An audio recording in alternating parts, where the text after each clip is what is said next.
Ganito ha, okay. Ikakawang mo lang yung isa doon. Okay, okay. Isa-isa, okay. Ihilahin mo dito. Basta kumawang yung isa, okay na yun. Basta mapakawang mo doon sa hook.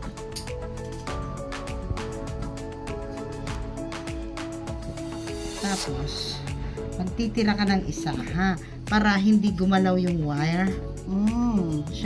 Para hindi gumalaw. Kung maganda naman ang position. So, yan, natin mo. Dahan-dahan ha, walang force. Kung may force ay dini lang, pero basta mapaangat mo ganon, itira mo yung isa. Sa baba ay ganon din.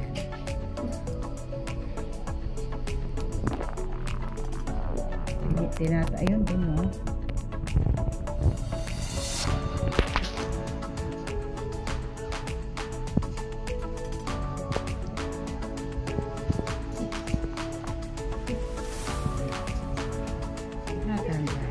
Walang force, ha?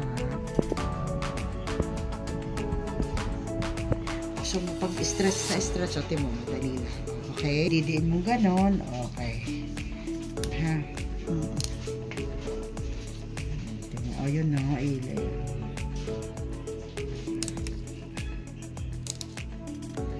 Paikot. Okay. Din sa side na ito, uunahin syempre yung hook. Okay, uunahin yung may tusok, yun. O, tapos iikot. Paikot din, ha? Okay. Para round, ha? Okay, okay, dun muna sa hook. Okay, tapos paikot, sa lower, ganun din dun sa hook ang una. Okay, okay, inuuna to sa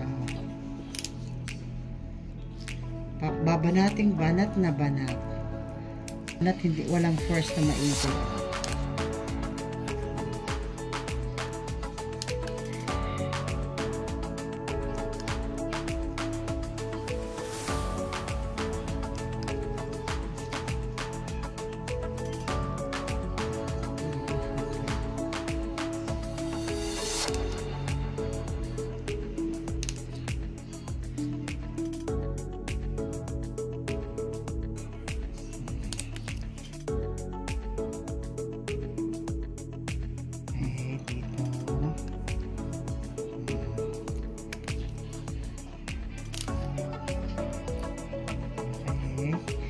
Muna sa hook, tapos paikot.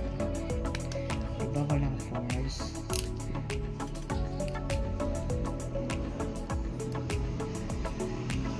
Kung malagot man kasi marami pang tira eh. Sa pagbanat mo.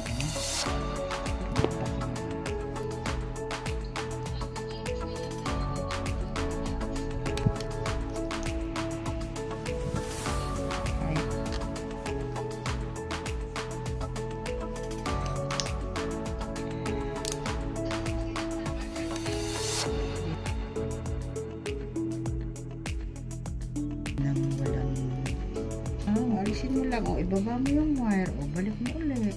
Ganda. Pwede ha, huwag mo nang hilahin doon para lang mabrush na mabuti. Okay na. Okay na.